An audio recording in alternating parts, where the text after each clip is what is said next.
Nagsisimula ang lahat sa isang simpleng panadero na nagngangalang John na nagmamay-ari ng isang maliit na tindahan ng mga tinapay at kape.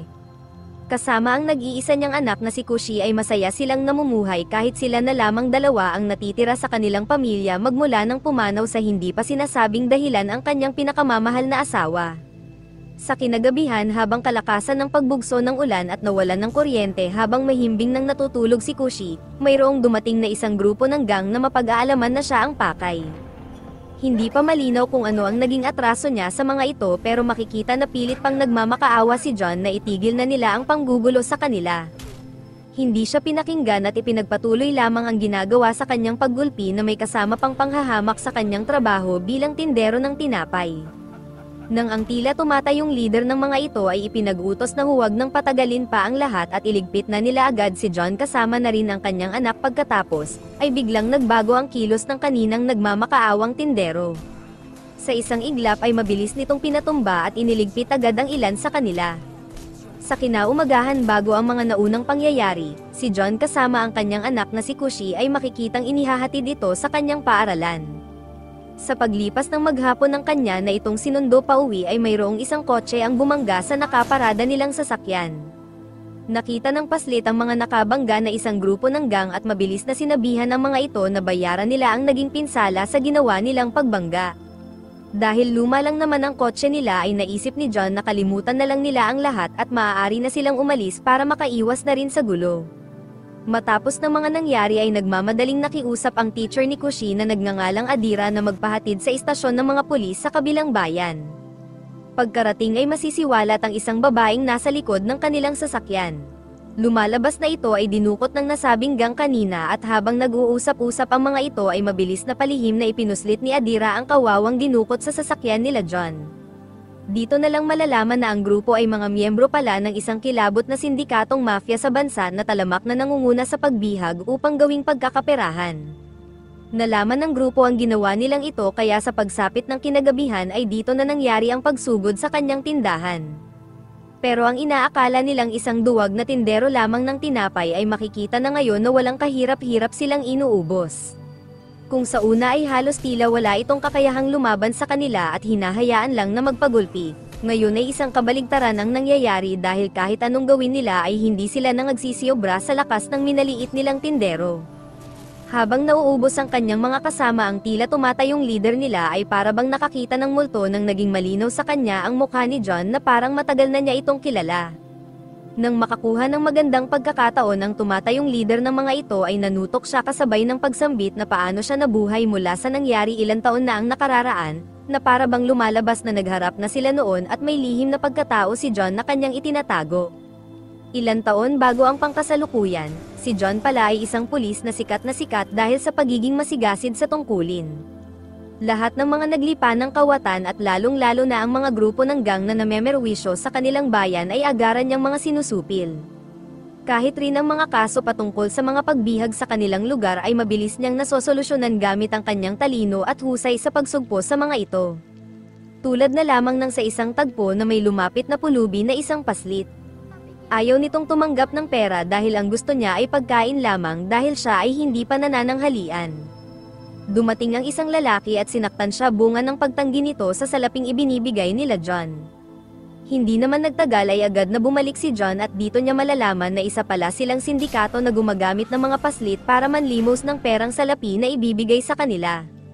Mabilis siyang pinagtulungan ng mga ito dahil sa kanyang pangingialam, gayunpaman sa kabila ng pangmamaliit sa kanya dahil nag-iisa lamang siya ay hindi siya nagpasindak bagkus ay sila na ngayon ang mga nagpasimulang kumaripas ng takbo dahil sa takot. Umabot sila hanggang sa may palengke at dito gamit ang mga nakuhang armas ay nagkaroon na sila ng tapang na lumaban at tinangka agad siyang iligpit. Subalit hindi rin nagtagal ay isa-isa silang bumagsak at pinagbayaran ang ginagawa nila sa mga kawawang paslit na kanilang pinagtatrabaho. Mula sa mga nangyari, nakilala niya ang isang doktor na gumagamot sa kanyang mga ginulpi na nagngangalang Sanya. Nakita nito ang kabutihan ng kanyang puso, kaya sa pagtagal ng ilang panahon ay tuluyan silang nagkamabutihan at nauwi na rin sa pag-iibigan na sinundan ng kanilang opisyal na pag-iisang dibdib kung saan biniyayaan sila ng isang anak na pinangalan ng Kushi. Subalit ang tila masayang pagsasama ay biglang magbabago sa mga susunod na mangyayari. Dumulog sa kanya ang mag-asawang magsasaka na nagmamakaawa na tulungan na mahanap ang dalaga nilang anak na maaaring dinukot ng kung sino. Sa maagap na pag-aksyon ay mabilis nilang nahanap ito sa may talahiban na masukal na bahagi ng bayan, subalit makikita na lang na kung sino man ang dumukot rito ay binuhusan na pala ito ng gasolina. Mabilis na sinubukan ni John na apulahin ang nagliliyab na apoy, lubos na hindi matanggap ni John ang sinapit nito at upang bigyan ng hustisya ang naganap ay siya na mismo ang gumawa ng aksyon. Ang salarin na mapag-aalaman na isang anak ng tiwaling politiko na si Nojira, ay agaran niyang pinalasap rito ang ginawa niya sa kawawang anak ng mga magsasaka. Walang pag-aalinlangan si John sa sinasapit nito ngayon dahil na rin sa baluktot na sistema ng kanilang gobyerno sa kanilang bayan kung saan ang hepe nila ay tao-tauhan ng nasabing politikong pamilya na nakuha pang hamakin ang pamumuhay ng pamilya ng magsasaka at sinabing bibigyan na lamang sila ng malaking halaga ng pera para sa nangyari sa kanilang anak. Masaya siya na nabigyan niya ng katarungan ang nangyari sa kawawang estudyante subalit hindi niya alam na dito na pala magsisimula ang kaguluhan para sa kanyang pamilya. Tila ba may ideya na ang nasabing politiko na siya talaga ang tumapos sa kanyang anak, nagpadala siya ng sandamakmak na mga hitman upang siya ay tapusin habang nasa isang restaurant. Bawat isa sa mga ito ay armado at nakahandang iligpit kaagad siya sa lalong madaling panahon. Mabilis na napalibutan ng buong establishmento at talagang ang sitwasyon sa loob ay nauwi sa matinding tensyon at kaguluhan. Hindi naman basta-basta nagpatalo si John at buong gilas niyang hinarap silang lahat kung saan sa ilang taon nitong kasanayan sa matitinding laban na napagdaanan ay tila alam na niya ang gagawin para sila ay masupil. Tinangka rin na pasukin kung saan nagtatago ang kanyang asawa at mga kamag-anak nito na maagap niyang napigilan. Nagkaroon na siya ng ideya na walang ibang may motibo sa pagsalakay sa kanya kung hindi ang nasabing maimpluwensyang politiko at maaaring alam na nito na siya ang nagligpit sa bastardo niyang anak. Nang maubos na niya ang ilan sa mga paunang nagsusugod ay nagdatingan pa ang karagdagang bilang pero tulad ng mga nauna ay walang kahirap-hirap silang nag-api ni John. Subalit pagsapit ng kinagabihan habang nagpaplano pa lamang sana sila kung paano mareresolba ang patungkol sa kinalaban niyang maimpluwensyang tao ay nangyari agad ang mga ito. Mabilis na bumagsak ang pinakamamahal niyang si Sanya kasunod ng pagdating mismo ng maimpluwensyang si Noji kasama ang mga tauhan nito sa mismo nilang bahay. Dahil sa bilis ng mga pangyayari ay hindi agad nakapalag si John at makailang beses siyang iwinasiwas sa loob ng kanilang sala. Mabilis din tinungo ng mga walang pusong ito ang kinaroroonan ng kanilang anak kung saan binuksan ang tubig ng bathtub na maaaring tumapos kay Kushi kapag napuno na ang tubig. Sinabi ni Noji na isang malaking pagkakamali na kinalaban niya sila dahil ngayon ang magiging kabayaran ay ang buhay nilang lahat. Tulad ng ginawa sa kanyang anak ay palalabasin din nila na naubos silang lahat sa isang insidente ngayong gabi na magmumula sa isang malakas na pagsabog sa pamamagitan ng pagbubukas sa lahat ng linya ng gas sa kanilang bahay. Umalis na agad sila na para bang walang nangyari, ilang minuto na lamang ay sasabog na ang buong lugar nang biglang nagkaroon na ng malay si Sanya at buong sikap na inakyat ang kwarto upang kuhanin si Kushi. Nakuha niya ang anak nila subalit nang magkaroon na ng malay si John ay tuluyan na itong pumanaw. Tanging si John at si Kushi lamang ang nakaligtas sa buong mga pangyayari at ito ang dahilan kung bakit namuhay sila ng sekreto gamit ang mga bagong pangalan at lugar ng tirahan. Subalit ngayon sa pangkasalukuyan, dahil nalaman ng mga ito na buhay pa pala siya ay sinigurado niya na walang sino man sa kanila ang makakaligtas sa mga puntong ito dahil pag nagkataon ay maaari silang balikan ng makapangyarihang dating mayor. Sa tulong ng dati niyang kasamahan sa kapulisan at matalik na kaibigan na si Rami ay agad nilang tinapon sa ilog ang mga ito. Ngunit natigilan sila nang mapagtanto na kulang ang bilang na makikita na lang na kinuha pala ito ng teacher na si Adira na mapag-aalaman na naging saksi sa ginawa niyang pag-ubos sa buong gang at ngayon ay nais nitong mapanagot ang grupo sa pamamagitan ng pagsuplong sa pulis, dahil rito ay nailigtas pa ang maraming bilang ng mga dinukot, gayunpaman ang kapalit ay malalagay sa panganib ang buhay ng mag-ama. Habang magpupunta sana si Kushi sa isang field trip kasama ang iba pang mga estudyante, mayroong biglang nagpadala sa kanyang cellphone ng isang video kung saan ang mortal na kalaban niyang si Noji kasama ang sandamakmak na tauhan ay kasalukuyang tinapos lahat ang mga kapulisan sa kabilang bayan kung saan dati siyang nakadestino bilang pulis. Sinabi rin na alam na nila ang kanyang kinaroroonan at mayroon siyang munting regalo para sa kanya. Hindi pa man nakakalayo ang bus na sinasakyan ni Kushi kasama pa ang ibang mga estudyante ay bigla na lang itong nawalan ng preno na tanging pakahulugan na ito pala ang sinasabi ni Noji. Balak nilang tapusin ang anak niyang si Kushi kung saan madadami lahat rito ang iba pang mga nasabing estudyante. Lubos na hindi malaman ni John kung anong dapat gawin dahil wala na talagang patutunguhan ang sasakyan kung hindi ang tuluyang pagbagsak sa ilalim ng tulay. Nang nangyari na ang kanyang kinakatakot, mabilis niya agad na tinalon ang nasabing ilog kung saan agad niyang sinubukan na iligtas sila Kushi. Sa abot ng kanyang makakaya ay ginawa niya ang lahat para mailigtas ang mga estudyante at kasama na rin dito si Kushi na makikita niyang nawalan ng malay. Bagamat nagtagumpay siya na mailigtas ang lahat sa tulong na rin ng mga dumating na rescue ay sobrang nalagay sa matinding alanganin na sitwasyon ang lahat. Hindi niya napigilan na sisihin ang sarili dahil alam niya na ito ay nangyayari lahat ng dahil sa kanya.